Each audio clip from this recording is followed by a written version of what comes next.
c'est vrai que lui, pour le coup, notre ami Luan Pérez est arrivé, et c'est justement Benjamin qui pourra confirmer mes dires, en 2018-2019 à Santos, lorsque Jorge Sampaoli était entraîneur du club.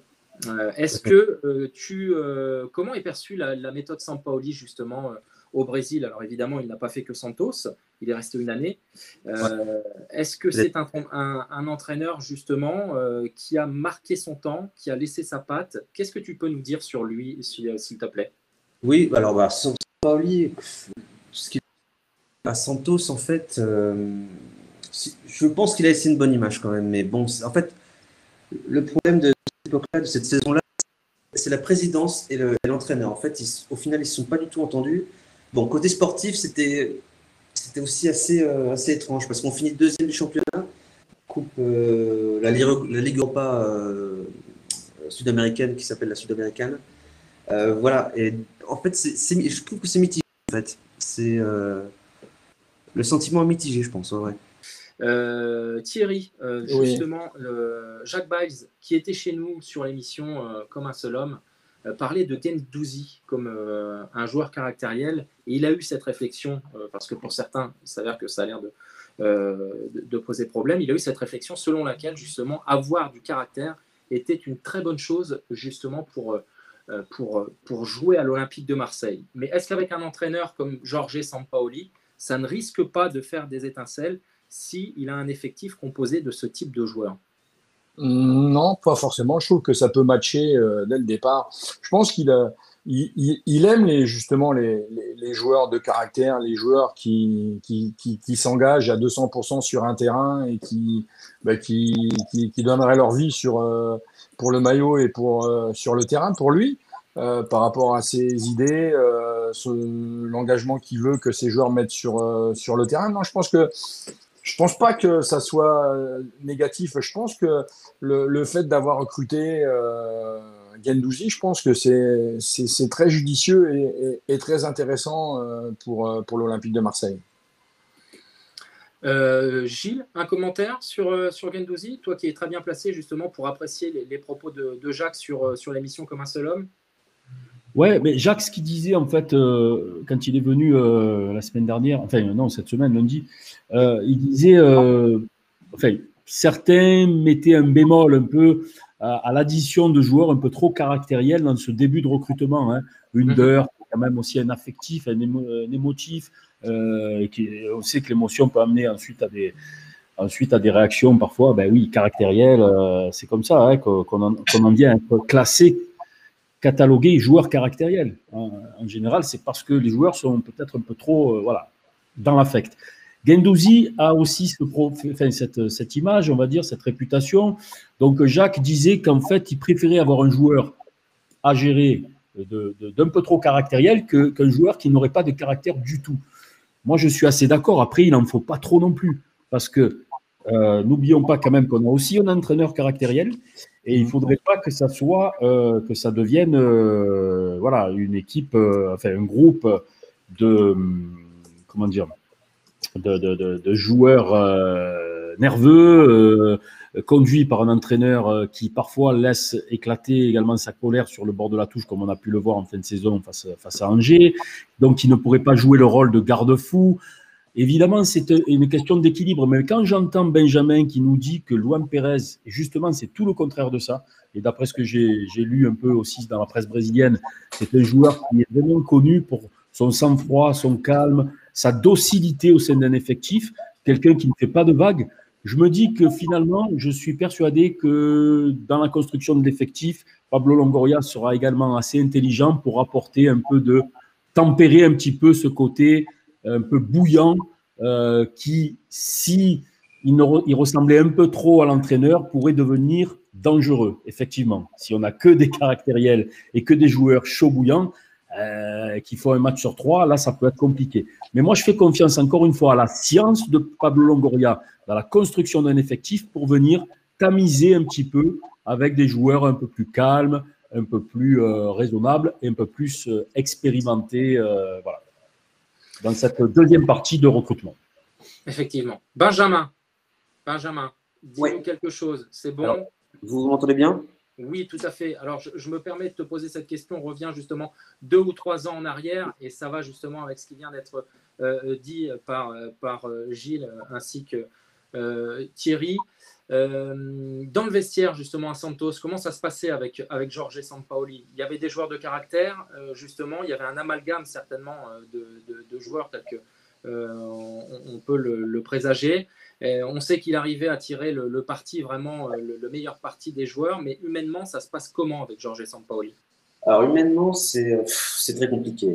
Surtout qu'on passait dans une espèce Bah, comme je vous dis, en fait, c'était un tout cette saison-là. On est passé du bien au moins bien au très. Enfin, c'était assez mitigé comme saison.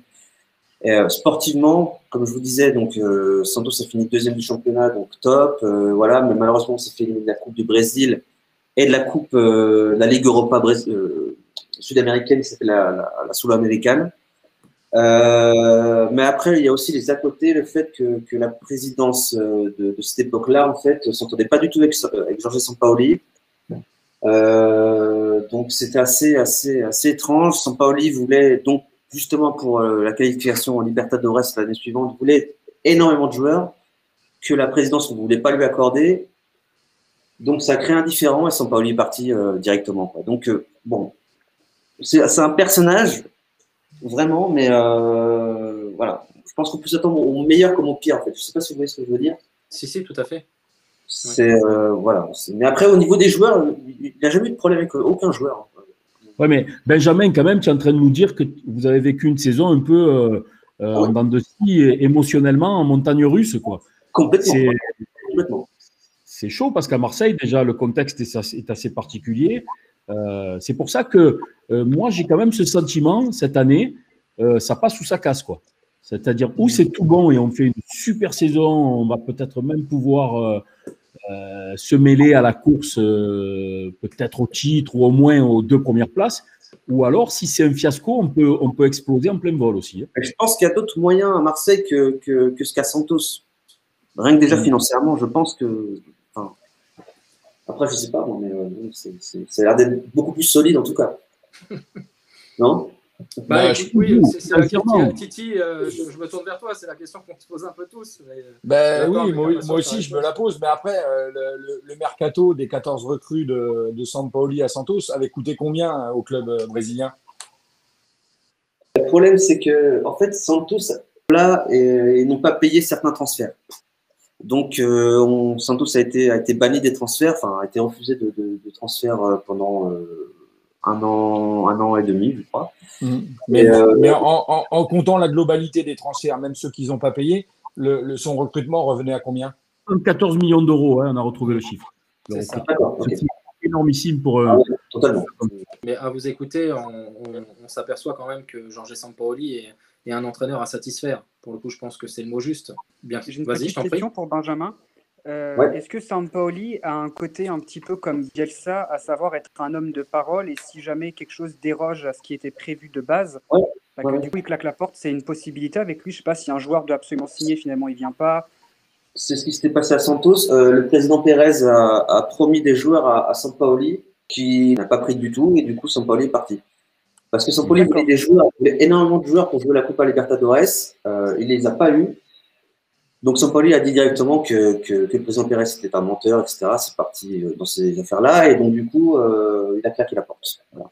Si tu me permets, Romain, on a une remarque intéressante dans le chat de Coppers Galfano qui disait la course au titre non parce qu'on va jouer le jeudi. Sous-entendu, évidemment, la Ligue Europa. Reste à savoir comment on va la jouer, cette Ligue Europa. Et si l'effectif est assez quantitatif et qualitatif, pourquoi pas jouer, ambitionner de bien figurer dans cette compétition et tout en jouant le haut du tableau en Ligue 1. Hein. Et comme nous le dit également justement Estevino 8, Sampaoli, j'ai peur que ça soit tout ou rien. C'est un peu perçu comme un point positif, comme un point négatif, hein, justement, que ça soit dans l'ensemble, c'est un peu l'arrêt des marques pour les juristes qui se reconnaîtront.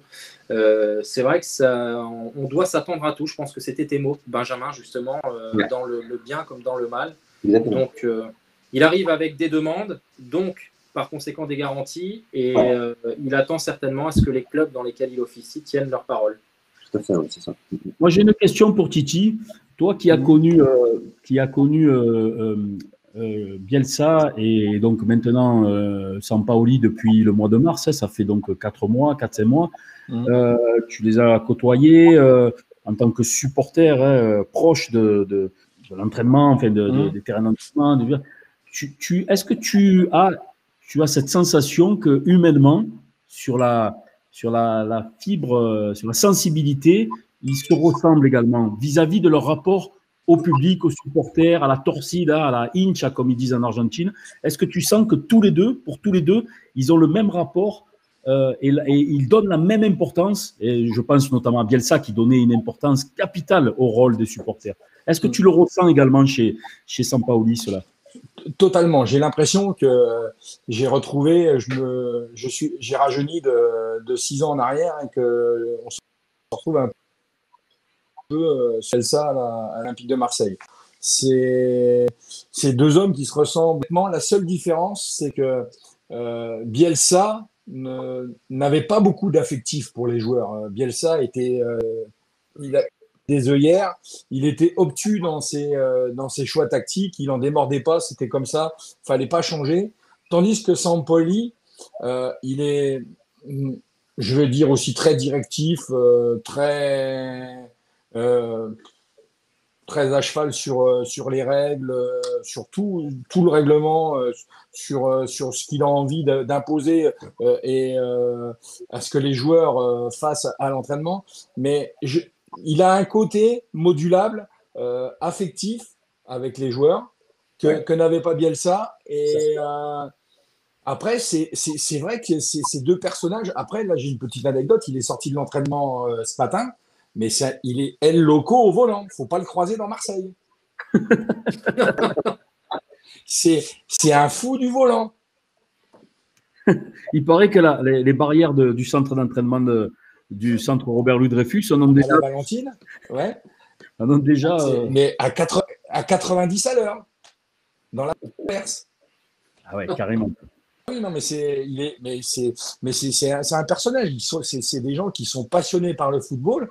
Et ce qui me fait plaisir, c'est que la préparation physique, elle a commencé le 28 juin. La reprise est effective le 28 juin. Mais pour moi, la colonie de vacances, c'est terminé. Parce que les joueurs arrivent au centre d'entraînement le matin à 8h, ils en repartent, il est plus de 18h. Waouh. C'est pas pour nous déplaire, ça, Titi. Ah non, mais moi, ça me fait plaisir. Hein. Je suis content que les joueurs travaillent physiquement. On le voit, Payet, il est sec comme jamais il l'a été.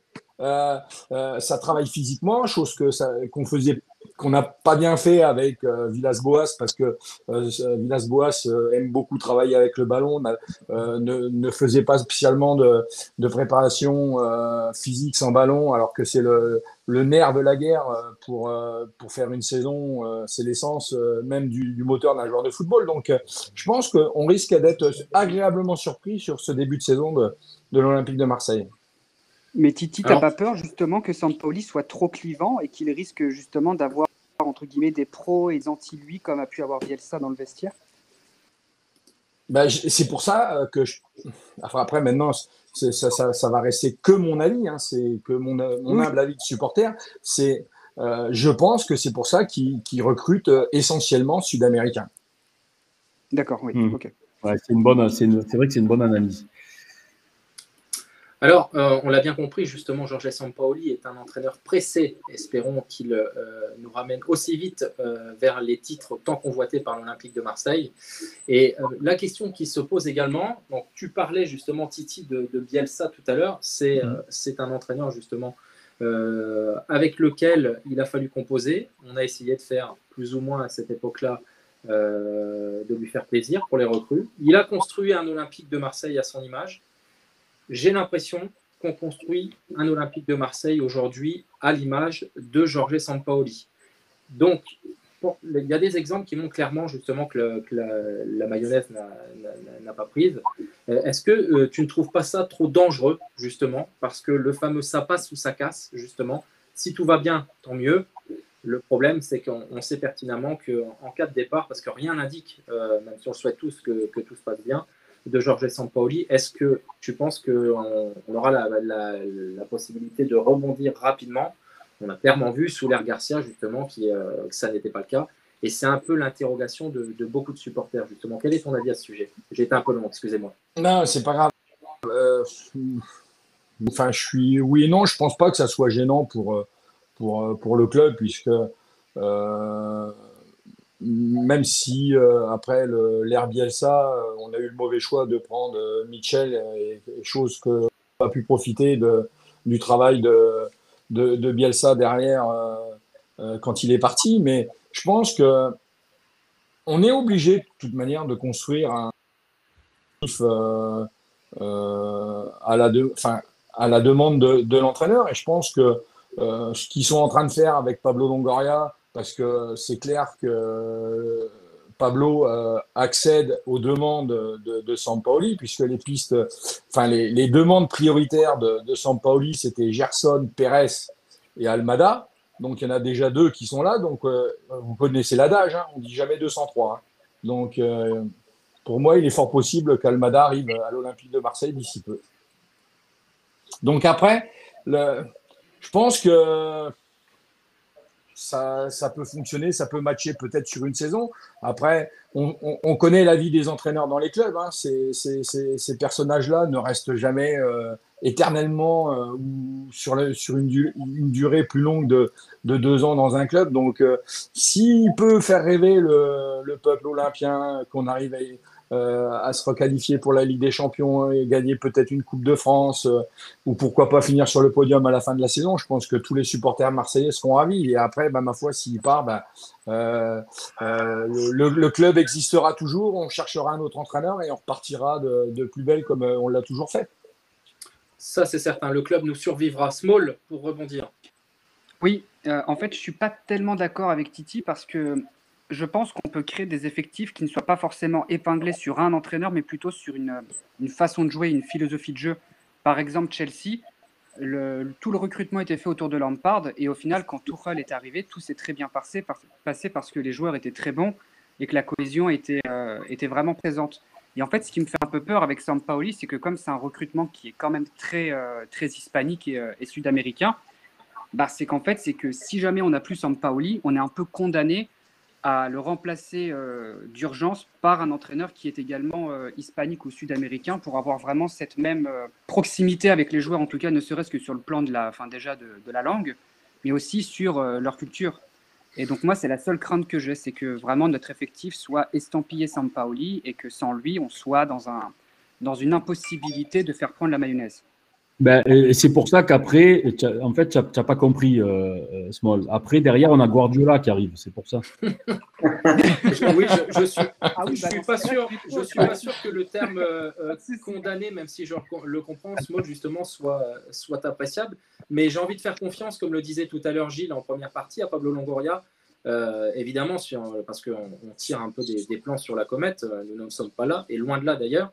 Mais si tel était le cas, j'ai envie de faire confiance à Pablo Longoria qui saura certainement rebondir à ce moment-là. Small, je reste avec toi. Est-ce que tu identifies potentiellement des cas Strootman dans les recrues qui sont en train d'être faites ou qui risquent d'arriver à l'Olympique de Marseille, justement, dans ce type de cas de figure? À part David Luiz, pour l'instant, non. Donc, je suis plutôt très content de ce que fait Pablo pour l'instant, enfin Pablo Longoria pour l'instant, pour être honnête. Je suis vraiment très content. Et j'ai hâte de voir ça sur le terrain. On a tous hâte. Tout à l'heure, dans le chat, Titi, je voyais des gens aussi qui allaient dans ton sens concernant une éventuelle arrivée d'Almada. Gilles, tu veux nous dire un mot de ce joueur, de son arrivée éventuelle? Alors moi, ce que je voudrais souligner, et ensuite je rebondis sur ta question, je voulais souligner quand même que on identifie, hein, on peut noter que dans toutes les recrues, pour le moment, on a beaucoup de joueurs revanchards. Hein, et on a quand même pas mal de joueurs qui étaient en situation d'échec. Donc, il y a quand même un risque aussi là-dessus. Hein. Il y a quelques paris. Hein. Guendouzi, c'est quand même un pari. Under, c'est quand même un pari. Le Brésilien, même malgré tout le bien que nous en dit Benjamin, bon, il reste quand même sur un semi-échec en Belgique. Donc, il y a du boulot. Voilà. Il y a du boulot pour Sampaoli pour essayer de colmater tout ça, pour que la mayonnaise elle prenne, que les ingrédients ont l'air bons sur le papier. Mais n'oublions pas que voilà, ces joueurs-là, ils viennent à Marseille pour se relancer. Alors ça peut être un atout, hein.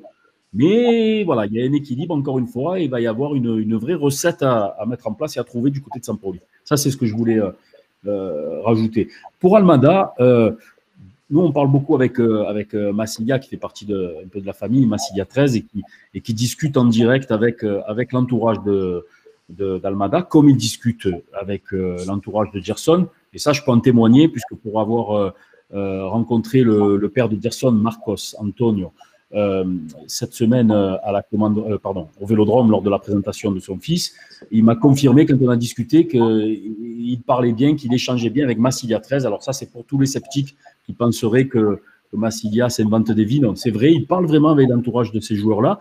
Et donc, tout ça pour vous dire qu'il parle avec l'entourage d'Almada et ils sont dans les starting blocks. Ils veulent réellement venir, que ce soit l'entourage, l'agent et le joueur. Ils ont vraiment envie de cette aventure. Ils ont vraiment envie que le joueur saute le pas. Bon, ensuite, concernant les tractations et les négociations, on n'en sait pas plus. Honnêtement, on ne va pas raconter des cracks. Hein.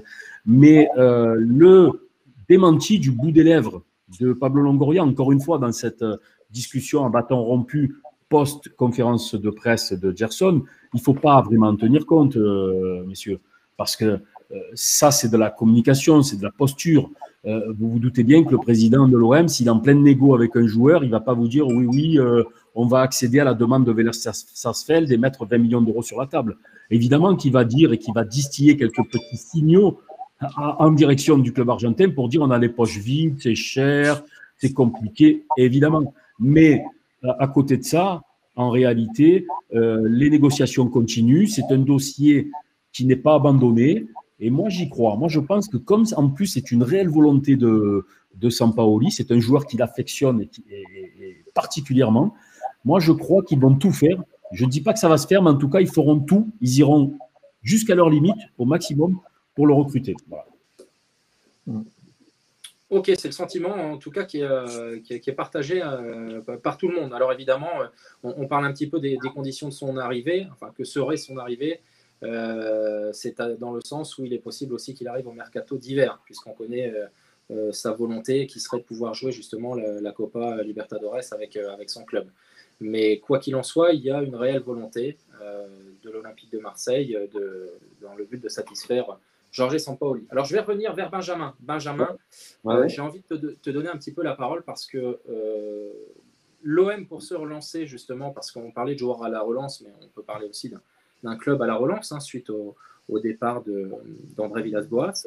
Est-ce que selon toi, en faisant appel à Jorge Sampaoli, l'OM s'est tourné vers un entraîneur justement d'envergure internationale?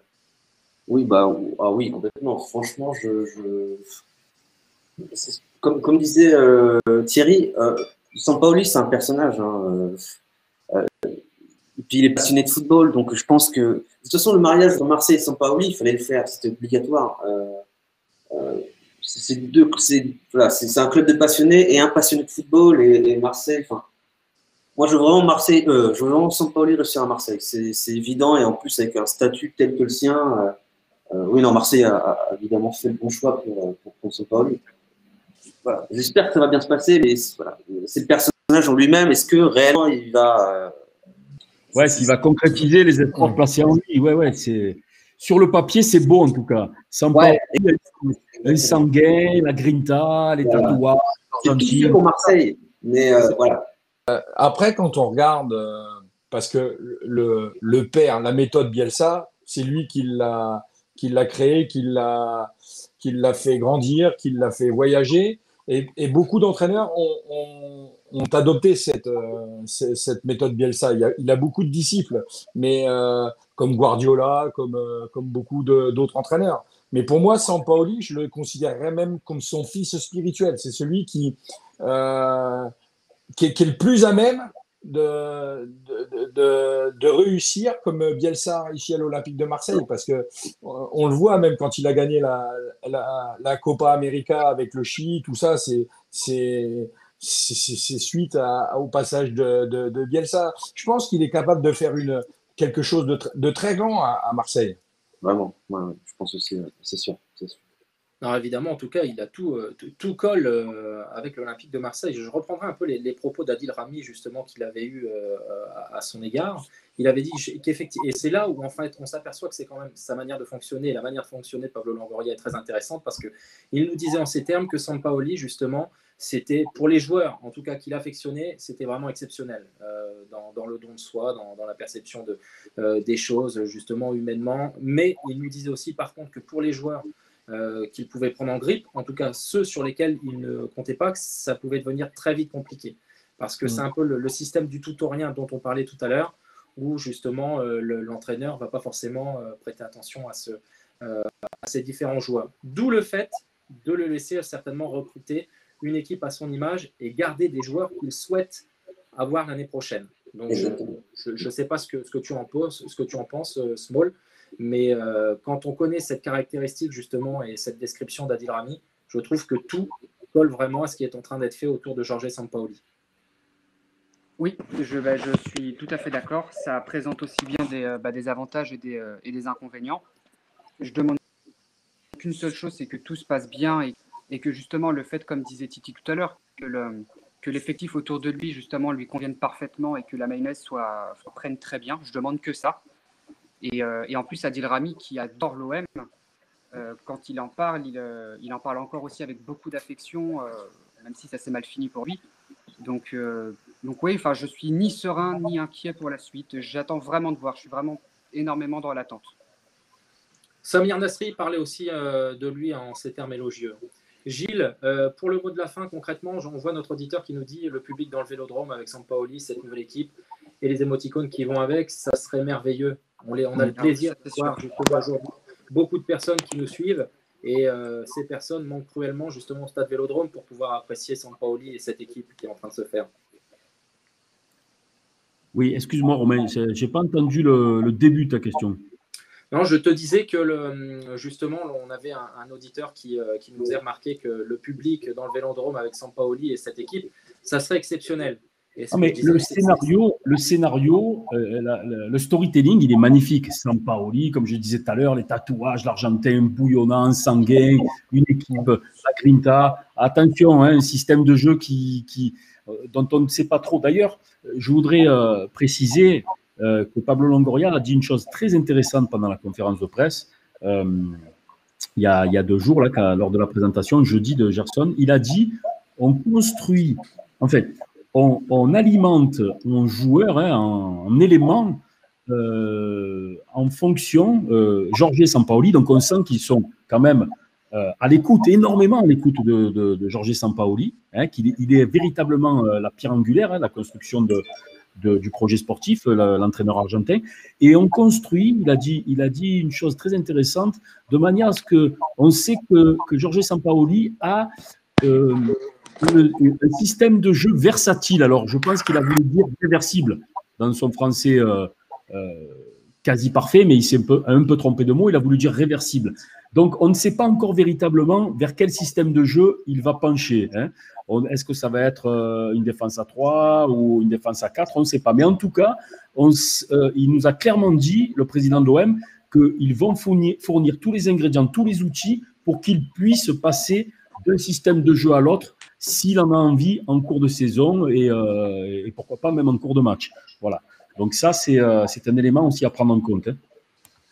Donc oui, le storytelling est intéressant et est excitant. Voilà, le personnage, il peut devenir un mythe rapidement si les résultats suivent, mais vous savez très bien que l'unique chose qui va valider si oui ou non il peut rentrer dans le cœur des Marseillais, il n'y en a pas 2, c'est les résultats. Le Couperé, il tombe chaque semaine et peut-être même 2 fois par semaine avec la Ligue Europa cette saison. Donc la seule chose qui pourra valider si oui ou non c'était un bon choix, si le all-in sur Sampaoli sera payant, ce seront les résultats.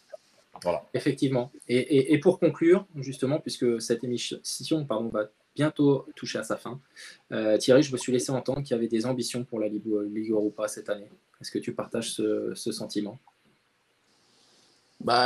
Oui, on s'est qualifié pour la Ligue Europa. Pourquoi pas faire un parcours comme en 2017-2018 et puis essayer de de rejouer une finale européenne, ça serait magnifique, je trouve. Essayer de la gagner, en tout cas. Et surtout, essayer de la gagner. Voilà, en tout cas, vous avez oui, Romain, j'ai une petite question. J'ai une petite question, si tu me permets, faire un petit temps additionnel sans abuser de la gentillesse de Titi. Je voudrais poser 2 questions, en fait. Moi, ce que je remarque, allez, on va sortir du débat Sampaoli, etc., c'est qu'il n'y a qu'à Marseille qu'on produit. Alors, je ne vais pas parler de joueurs, et je ne vais pas parler d'entraîneurs, ni de président, ni quoi que ce soit, mais il n'y a qu'à Marseille que peuvent sortir des produits de notre centre de formation comme Titi.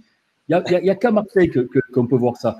Et tu sais, par exemple, quand je parle avec Titi, enfin, quand je vois ce que Titi fait, ça me fait penser aussi à Gilles Castagno dans un autre domaine, qui fait des encyclopédies depuis quasiment 15 ans, qui voue sa vie à l'Olympique de Marseille. Ça n'existe nulle part ailleurs. Quoi. Nulle part ailleurs. Et en fait, j'ai une petite question pour Benjamin. Et pourtant, Dieu sait si le Brésil, c'est le pays du football. Est-ce que du côté de Santos, par exemple, on a ce genre de supporters totalement impliqués dans la vie du club qui nous relatent, on va dire, heure par heure quasiment les dernières infos? Est-ce que ça existe, ça, du côté de Santos? Et ensuite, j'aurais une dernière question à Titi. Alors, sincèrement, je n'en vois pas. C'est vrai que alors Thierry, j'ai pu suivre un peu ce qu'il faisait par rapport à Twitter, etc. Le fait qu'il faisait des photos avant les transferts et tout, à l'arrivée des joueurs et tout. Et sincèrement, j'ai jamais vu ça à Santos, vraiment.